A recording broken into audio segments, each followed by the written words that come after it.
Muito bem, meus amigos, muito boa noite a todos, mais uma vez.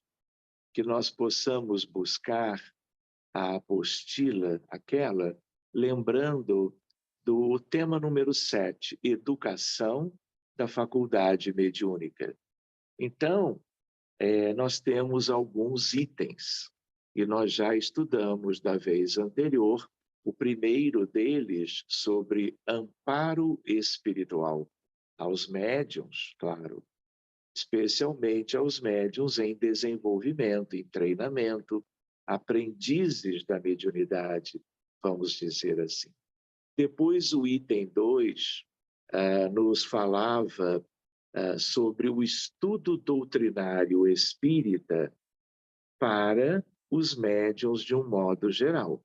E nós até lembramos, até outras vezes, do quanto a base espiritista é o norte dessa bússola e que nós devemos estudar sempre, não é? Alcançando, vamos dizer assim, as condições que sejam as condições para iniciarmos o treinamento e a prática. Mas durante ela e ao longo de toda a jornada mediúnica, de toda a vida de um médium qualquer, espírita especialmente, em qualquer lugar do mundo, não é? O estudo doutrinário, ele é algo que deve nos acompanhar sempre, especialmente, claro, os textos dos livros de Allan Kardec, as obras básicas, a Revista Espírita, obras póstumas e assim por diante.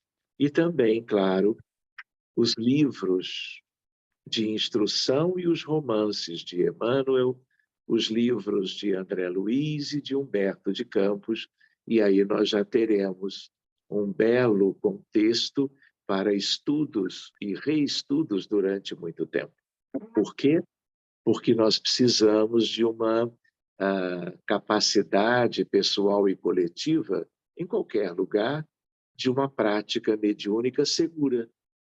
E a segurança vem em tudo, não é? Do estudo, do conhecimento doutrinário e assim por diante.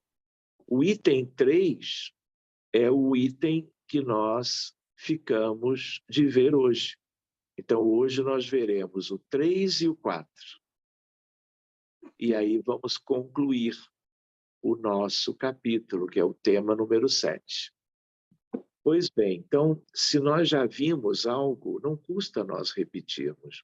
Então, o item 3 chama-se Conduta Moral e Autoconhecimento. Vejam que preciosidade. O esclarecimento doutrinário associado ao esforço de melhoria moral permite ao médium elaborar diretrizes de autoconhecimento necessárias à conscientização dos limites das próprias capacidades e conquistas, transformando-o, assim, em valioso instrumento de intercâmbio entre os dois planos da vida, como assevera Emmanuel, quando ele diz: não há desenvolvimento mediúnico para realizações sólidas sem o aprimoramento da individualidade mediúnica. Quando ele fala assim, não é? Ele poderia estar falando em dois sentidos. Um deles, a instrumentalidade mediúnica no sentido do aparato, no sentido mais técnico, não é? Mas nós não podemos esquecer a segunda questão, que no fundo deveria ser a primeira, que é o aprimoramento da alma, do espírito do medianeiro, no sentido do seu progresso espiritual, no sentido de algo que sempre se comentou por aqui, a questão da evangelização.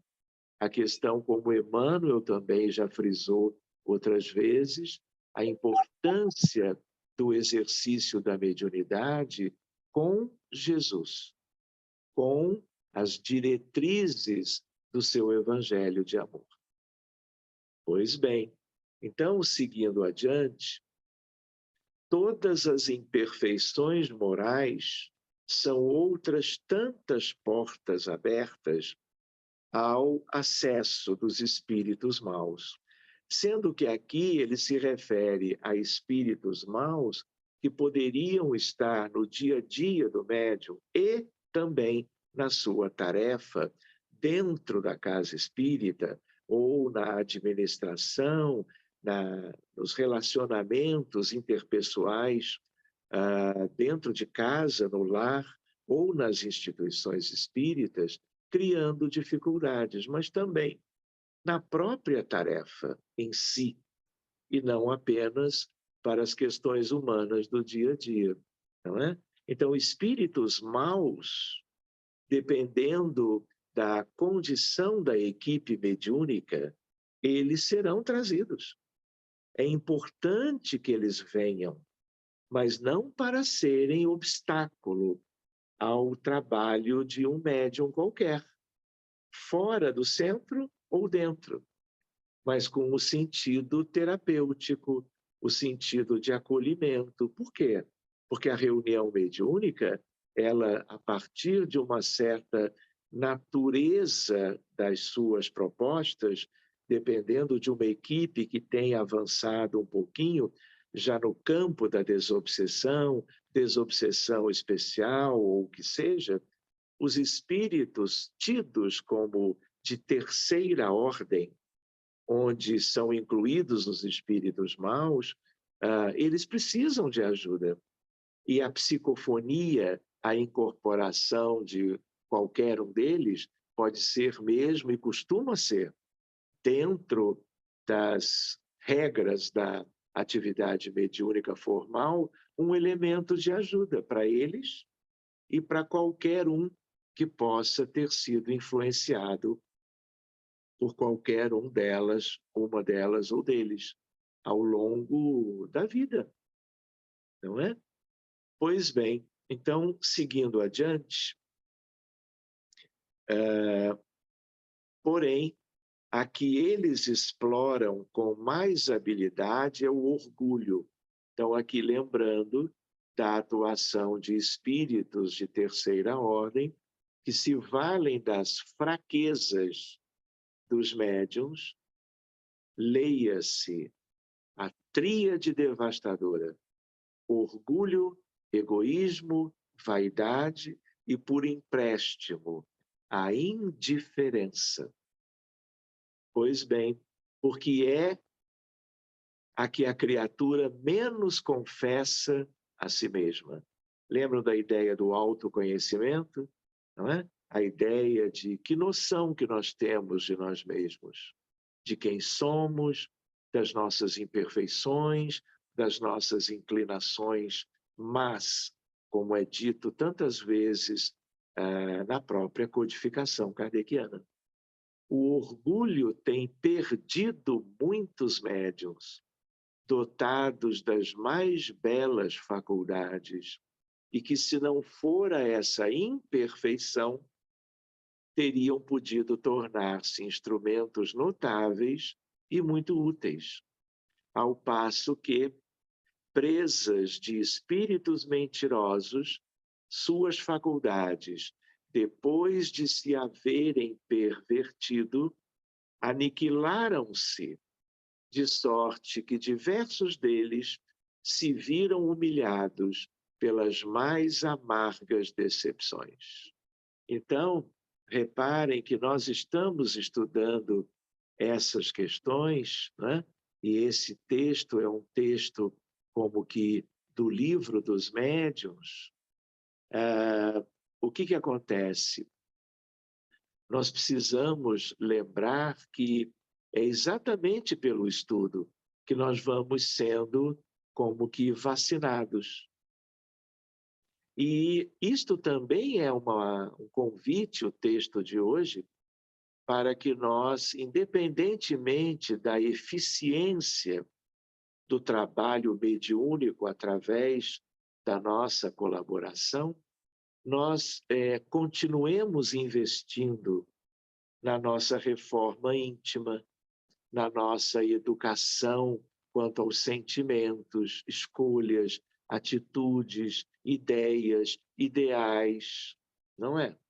Porque uma coisa independe da outra, mas se nós trabalhamos esse autoaperfeiçoamento, buscando mais virtudes e menos equívocos morais, primeiro que o nosso espírito, a nossa alma se aperfeiçoa e ganha como que condições melhores durante a encarnação, em que, a par das vivências comuns, nós também, conscientes pela doutrina espírita, de que temos uma habilidade mediúnica, nós nos coloquemos a serviço do proveito, do resultado do trabalho mediúnico através de qualquer um de nós, não é?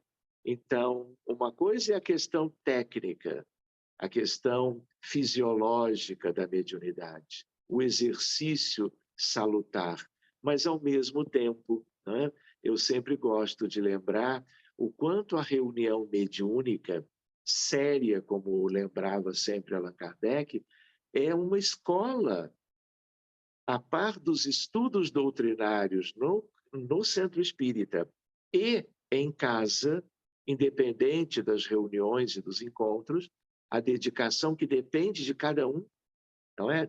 Darmos ênfase ao estudo regular dos livros espíritas, a ideia do quanto nós podemos e devemos buscar algo, mesmo aqueles que não temos ainda, ou talvez nem tenhamos nenhuma programação para sermos médiuns, porque o que vai importar é aquilo que nós soubermos gerar de crescimento pessoal para cada um de nós. O ideal é que a mediunidade se desenvolva com a segurança que o autoaperfeiçoamento causa. A ideia da transformação moral, não é? Que é uma carência de todos. Não adianta nós nos afastarmos desta ideia ou fazermos de conta, e é claro que aí é o orgulho mesmo, de que nós não necessitaríamos disso. É um equívoco, não é? Pois bem, estamos aqui com o Livro dos Médiuns, quando ele fala presas de espíritos mentirosos, suas faculdades, depois de se haverem pervertido, aniquilaram-se, de sorte que diversos deles se viram humilhados pelas mais amargas decepções. Então, aqui vale a pena nós também nos lembrarmos que Allan Kardec, no Livro dos Médiuns, ele tratou a questão da obsessão pela primeira vez na humanidade, há um século e meio, mais ou menos atrás, preocupado com os médiuns. Obsessão, no âmbito da doutrina espírita, começa no Livro dos Médiuns, começa com Kardec, porque ele era testemunha, não é, de prejuízos que desencarnados causavam em médiuns inseguros, imperfeitos, com pouco estudo, né? Só depois é que nós fomos aprender que a questão da obsessão é uma questão universal, e não apenas para espíritos, para médiuns. Na verdade, é uma questão ampla. Sérgio Torres, cuidado com o microfone, por favor. Então, a ideia é de que, a par de tudo isto, existem médiuns que não são espíritas.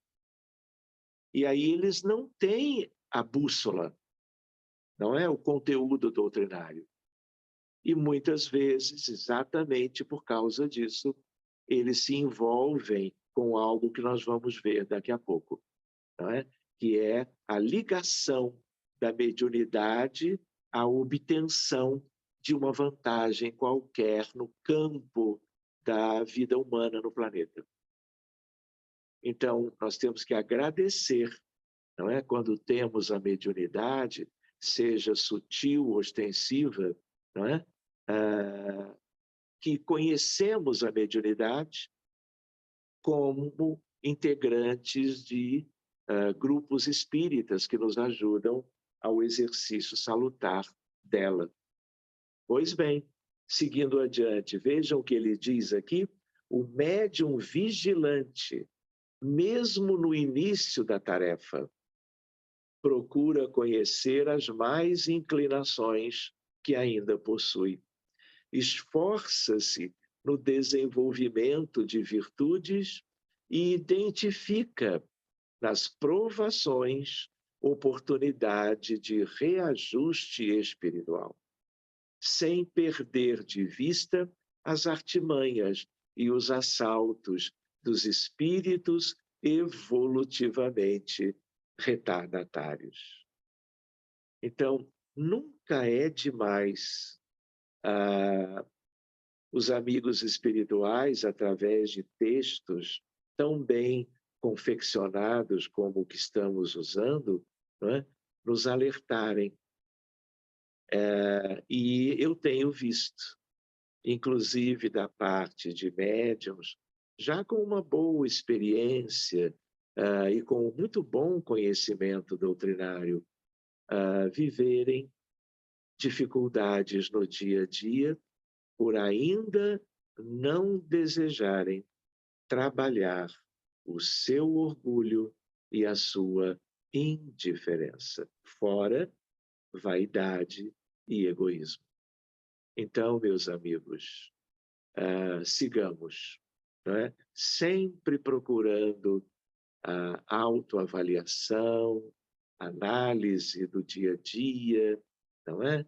Retrospecto do que nós fizemos ou deixamos de fazer a cada dia, porque pode ser naquela data precisa que nós possamos refletir bem e avançarmos um pouquinho num determinado aspecto, né? Ou prometendo, pelo menos a nós mesmos, que faremos um esforço maior no sentido de um aperfeiçoamento de que ainda carecemos. Pois bem, seguindo adiante, cada instrumento medianímico, tanto quanto cada pessoa terrestre, carrega consigo determinadas provas e problemas determinados. A mediunidade é ensejo de serviço e aprimoramento, resgate e solução. Isso é muito lindo, gente. Se nós podemos buscar, assim, o que esses amigos queridos nos alertam, querem nos ajudar no âmbito da tarefa mediúnica, mas no sentido de qualquer época da vida humana de qualquer um de nós. Seguindo adiante, finalizando o item 3, convencidos de que a existência terrestre é uma prova passageira, tratam de aproveitar os seus breves instantes para avançar pela senda do progresso, única que os pode elevar na hierarquia do mundo dos espíritos, esforçando-se por fazer o bem e reprimir seus maus pendores. Suas relações são sempre seguras, porque a convicção que nutrem os afasta de todo o pensamento do mal. A caridade é, em tudo, a sua regra de conduta. Por isto que nós vamos examinar agora o item 4, sobre a gratuidade da prática mediúnica. Então, repetindo, a caridade é, em tudo, a sua devida regra de conduta. São os verdadeiros espíritas, ou melhor, os espíritas cristãos, porque os espíritas que valorizam os ensinamentos de Jesus estão contidos nos evangelhos de Mateus, Marcos, Lucas e João. Fora, não é? Atos dos Apóstolos, Apocalipse de João, as epístolas e tudo mais que tem a ver com o cristianismo primitivo. Que, aliás, pode ser um dia um belo tema de estudo numa noite dessas, talvez ainda este ano. Então, por último, creio que fechando o tema número 7, a ideia da gratuidade da prática mediúnica, né? É um tema que volta sempre, não é? E é importante trabalhar isso no âmbito da doutrina espírita, do trabalhador, não é? Mediúnico, espírita, porque lá fora, vocês sabem, não é? Há comércio com faculdades psíquicas, anímicas e mediúnicas, comércio de mais de uma natureza, mas que nós não vamos como que relembrar hoje. Então, essa gratuidade, o texto diz, a prática mediúnica não deve ser profissionalizada. A mediunidade é uma coisa santa, que deve ser praticada santamente, religiosamente. Essa é uma frase lapidar, para não esquecermos nunca. E não é só quanto a nós, né? Que talvez já tenhamos assimilado um pouquinho esses conteúdos todos, mas em diálogos, conversas, preleções, palestras instrutivas, dentro da casa espírita, no trabalho público doutrinário, ou no dia a dia, em conversas com colegas, amigos, não é? No ambiente profissional, portanto, em encontros de pessoas conosco, fora do âmbito do trabalho mediúnico espírita, às vezes, não é? Esse conhecimento ele pode ser estendido nos diálogos, e isso pode ser útil a alguém que, não tendo estudado corretamente, não é? Possa ter ainda dúvidas sobre isto e, eventualmente, uma tendência, não é? De comercializar a sua atividade. Então, quanto mais cedo houver a clareza deste ensinamento, para quem quer que seja, nós podemos estar pensando de evitar um prejuízo que pode ser muito delicado e durar muitos anos para a vida de alguém. Aliás, pode até comprometer, vamos dizer assim, a tarefa mediúnica daquela pessoa, a programação da própria vida, reencarnação atual. Tal a questão delicada que é esta. Então, seguindo adiante, né, aquele, pois, que não tem do que viver, procure recursos em qualquer parte, menos na mediunidade. E eles sabiam que era importante ressaltar isto, pensando no todo do planeta Terra. A mediunidade séria não pode ser e jamais será uma profissão. Não só porque se desacreditaria moralmente, sendo logo identificada com os ledores da boa sorte, buena dicha, como se fala em espanhol, como também porque um obstáculo material a isso se opõe. É que se trata de uma faculdade essencialmente móvel, fugidia e variável, com cuja perenidade ninguém pode contar.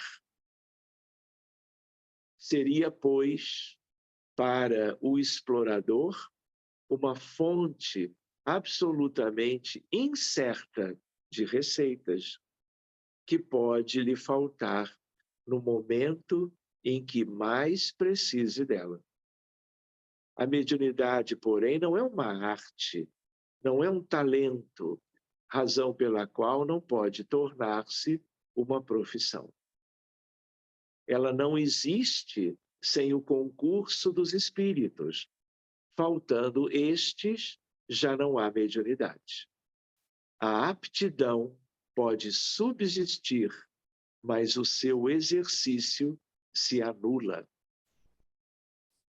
Portanto, explorar a mediunidade é dispor de uma coisa da qual não se é realmente dono. Está em nós, mas meio que pertence à espiritualidade.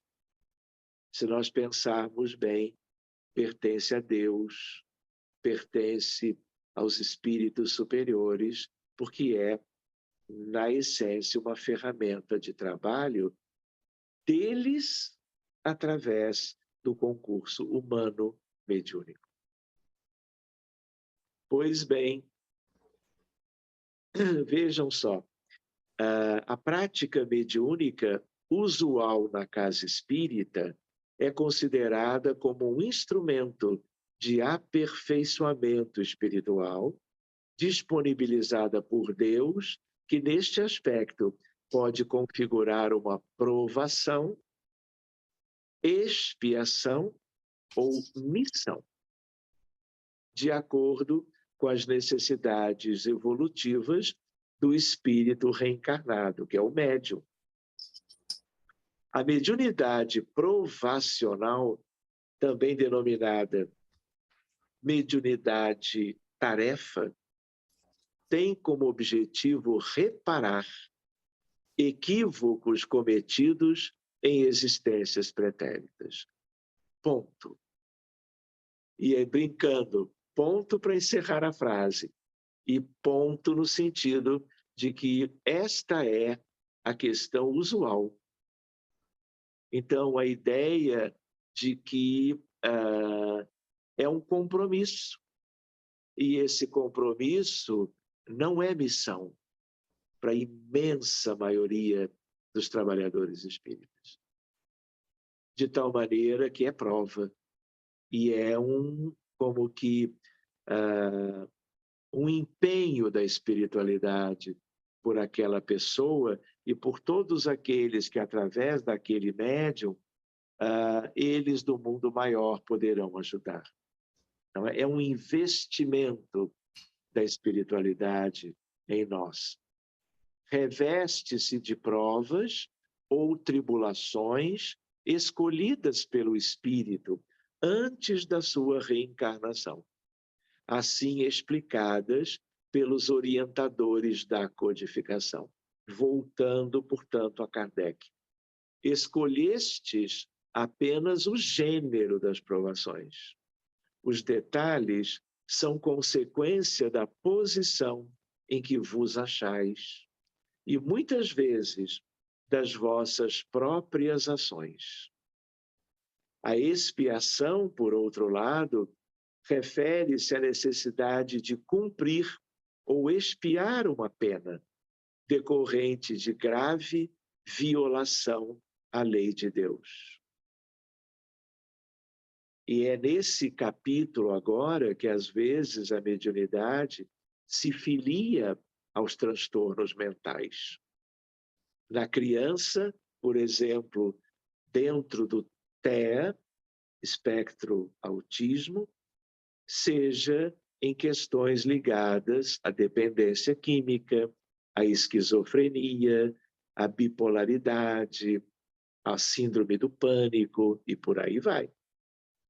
É completamente improvável que qualquer enfermo mental, de qualquer idade, mental no sentido psiquiátrico, não neurológico, né?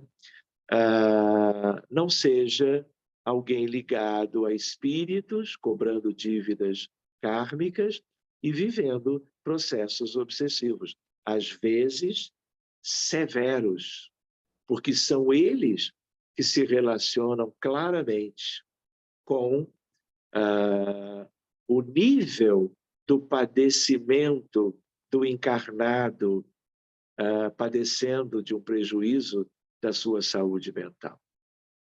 Então, praticamente todos os doentes mentais, vamos chamando assim, são médiums. Todos. Pode haver uma exceção ou outra, e eu me lembro, há alguns textos espíritas considerando exceções. Mas isso não é o nosso tema hoje, pode ser um tema muito interessante para depois também. Muito bem, seguindo adiante. Escolhestes apenas o gênero das provações.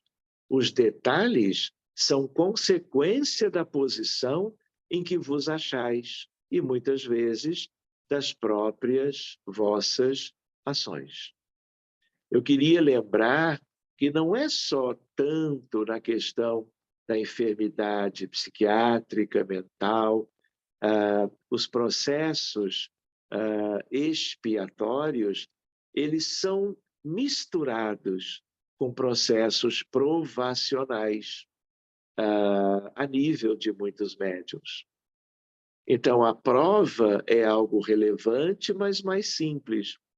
A expiação, claro, é algo mais delicado, mais grave e que vai merecer dos dirigentes espíritas em condições de acolher os médiuns, de auxiliá-los, guiá-los adequadamente no sentido de uma prática mediúnica sadia, ajudá-los. Isto é tarefa do centro espírita, sempre. Pois bem, seguindo adiante um pouquinho mais, a expiação, por outro lado, refere-se à necessidade de cumprir ou expiar uma pena por causa de grave violação à lei de Deus. Essas violações, elas, em geral, elas não são da encarnação presente. Elas são antigas. Muitos médiuns de hoje somos comprometidos com questões bem sérias de vidas anteriores. E a mediunidade vem provacional, tarefa, expiação e assim por diante, como um elemento de quitação de dívidas, às vezes enormes. E eu até diria, lembrando com os amigos, às vezes são dívidas que, na falta de condições intelectuais, morais mais avançadas, que permitissem uma dedicação a vários outros níveis na sociedade, da parte daquele comprometido, a mediunidade bem conduzida, bem vivida, exercida, ela pode fazer muito bem a todos, no trabalho, na família, na sociedade, no planeta. Lembrando sempre aquela ideia de que todo o bem que você faça a uma pessoa, mas bem de verdade, bem relevante, você está contribuindo para a humanidade inteira. Por efeito ressonante, por entrelaçamento, por propagação de ondas portadoras de amor e caridade. Sem que nós tenhamos nem ideia disso. É inerente aos mecanismos espirituais da humanidade. Então, vamos adiante. Na mediunidade de expiação, os médiuns são atormentados quando, ainda nessa fase, por espíritos perturbados e perturbadores. A Terra não é o lugar deles? A Terra não é o lugar de almas, espíritos, pessoas imperfeitas, dos dois lados da vida? Não é verdade? Uns têm a vestimenta física e uma boa parte não tem, agora, nesta ocasião. Depois os papéis se invertem. Então, qual é a ideia? Nós todos temos os mesmos aspectos a serem vencidos pelo bom trabalho no bem, seja ele mediúnico ou não. Então, como muitos não têm avanço em outras áreas, ganham a mediunidade.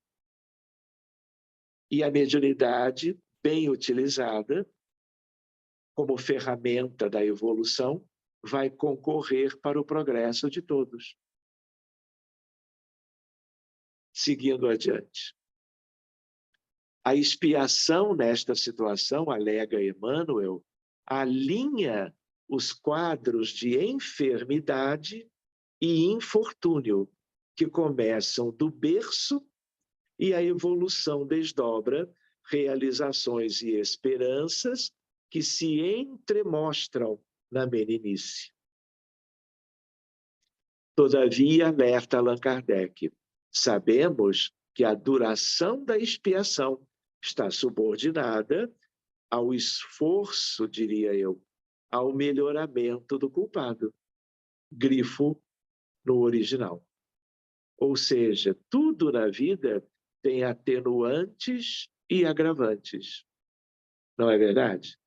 Então, se nós conciliamos uma maneira mais educada e edificante de vivermos a vida, nós vamos ter assistência, proteção à altura dos nossos esforços, independentemente de sermos médiuns ou não.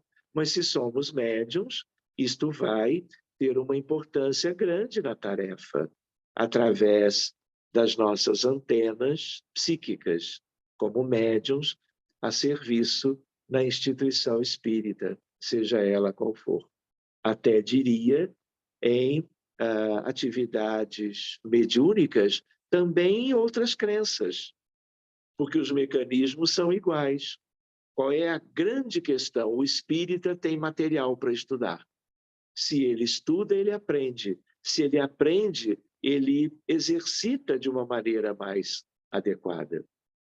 Quando em outras crenças o estudo não é tão valorizado, as dificuldades são muito maiores às vezes. Por isso que nós temos que ter um pensamento de fraternidade para os nossos irmãos de outras denominações de fé. E acolhermos todos, dialogarmos amorosamente, se formos chamados a algum tipo de cooperação. Concordam? Seguindo adiante um pouquinho, a mediunidade de missão ou missionária é conquista do médium. Então, reparem, olha que bonito isso dessa frase. Hoje, ele pode ser um médium mais vivendo expiações do que provas. Mais adiante, talvez, mais provas do que expiações. Porque tudo é mesclado de acordo com as necessidades pessoais de cada um de nós, não é? Mas, no futuro, o aprendizado com as dificuldades vai como que polindo a alma do médium, preparando o médium para lá longe, no futuro, ele poder vir numa reencarnação lá longe como um missionário, na mediunidade também. E ele, então, viveu uma base de formação para isto. Porque nada disso é gratuito. Tudo isto demanda esforços de aperfeiçoamento. Então, mediunidade de missão, não nos iludamos, é coisa raríssima. Na Terra, claro, que é a mediunidade que nós temos condições de estudar e exercer. Que durante a reencarnação se compromete em promover e fazer o bem. Renasce com o compromisso de instruir os homens, em ajudá-los a progredir, em melhorar suas instituições por meios diretos e materiais. O espírito se depura pela encarnação, concorrendo ao mesmo tempo para a execução dos desígnios da providência. Então, meus amigos, eu sempre gosto de lembrar, não é? Mediunidade missionária, nos referindo a Francisco Cândido Xavier. Como eu poderia me referir a Francisco de Assis, que era médium em tempos medievais, também um missionário, com a sua mediunidade, ele era um instrumento do alto. E como eu poderia lembrar, numa outra época, um contemporâneo de Jesus, que foi João, o discípulo amado, João, o evangelista. Então, meus amigos, médium extraordinário. E não foi a sua mediunidade que trouxe o livro do Apocalipse, todo mediúnico. Enfim, muitas histórias aí interessantes para nós. Então, com isto, agora na página 163, nós estamos concluindo o tema número 7. E aí, na semana que vem ou na outra, dependendo daquela atividade avulsa, vai ter aí um seminário sobre médiuns obsidiados. E aí nós vamos parar um pouquinho para trabalharmos esse tema, tá bom? Podem até espiar na apostila a lista de referência bibliográfica nesse sentido. Claro, Kardec, o Livro dos Médiuns, capítulos tais e tais, e Chico, com diversos autores, especialmente Emmanuel. Muito bem, meus amigos. Então, nós vamos como que concluir o estudo no sentido dele gravado e vamos ver as questões ou perguntas que vocês desejarem fazer hoje ainda.